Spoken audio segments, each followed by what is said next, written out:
So hi everybody, Jeff here.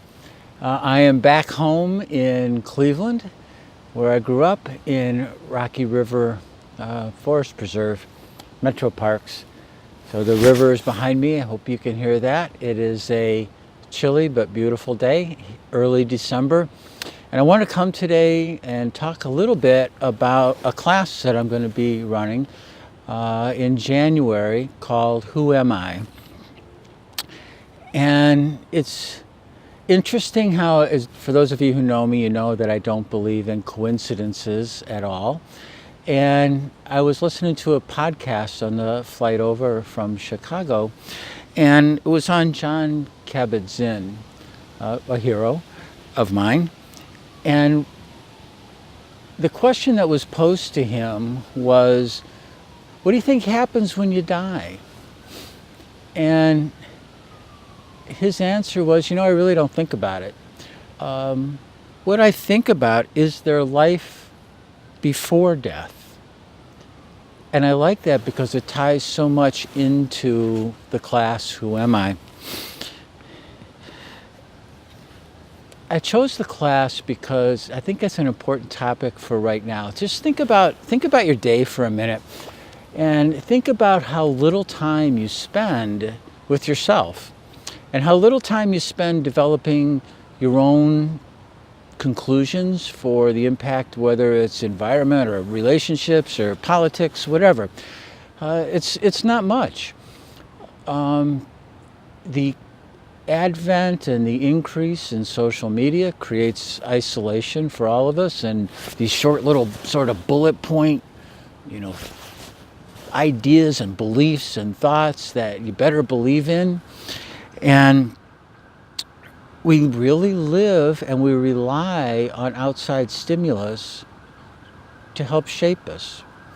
So I want to take a second and just kind of go back a little bit about what got me to decide to do this class on Who Am I? So, you have roughly 60,000 thoughts a day, right? You can debate the number. You'll see things from 40,000 to 80,000, but it's a lot, right? And pretty much, my belief is that if all of those thoughts were treated equally, your head would explode. You can't process all of them. So most of these thoughts are these short little bursts followed immediately by an emotion. And unfortunately, most of that is negative. Most of that emotion is going to be negative. We're hardwired that way. And one of the things that is true is that a year from now, your life is going to be different. It's not going to be the same. It's going to be better or worse. And if it's better or worse, is based on choices that are yours. And those choices come from the thoughts that you have. So Who Am I is going to give us the opportunity to shape our thoughts in a way that brings us joy and purpose. I never miss an opportunity to kind of go through some little bit of teaching, so here it is. So where do these thoughts come from? Well, like I said before, you have a thought and then it creates a feeling. And that feeling is an emotion.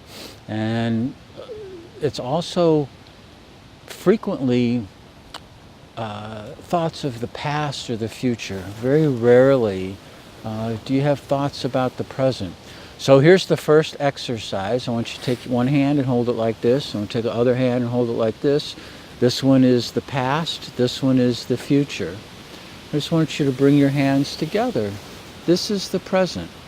And this is the only time that you have right now. So those thoughts and feelings, those become attitudes.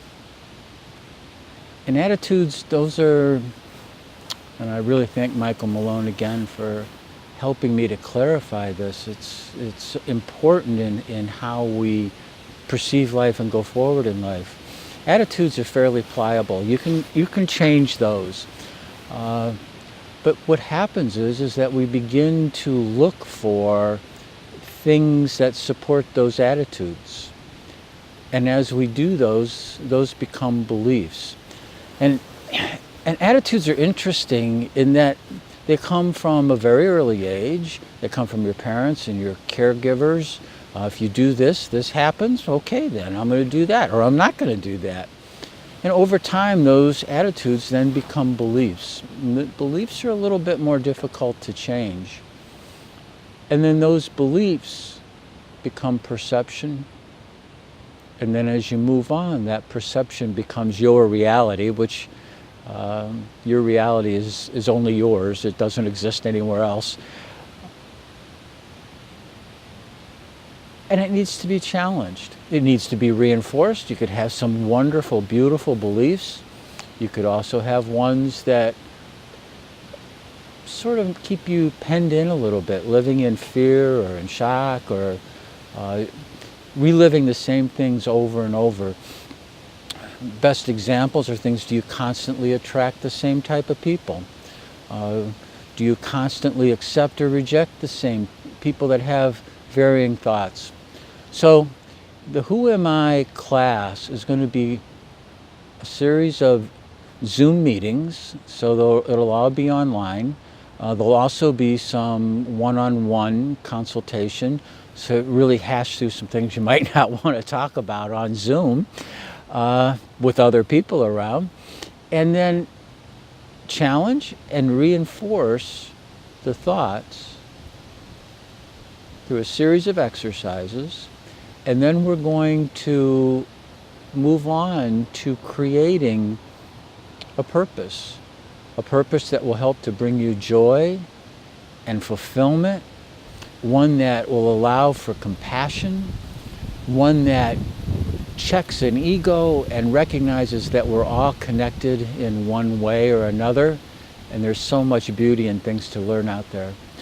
So if you'd like, check out the website. I'll be posting some things on there in the next few days, and that's reclaimyourjoy.guru. If you would like to write to me about having any questions or any interests in the program, you can reach me at jeff@reclaimyourjoy.guru. It's going to be a fun adventure. So for everybody out there, I thank you for this time. Peace.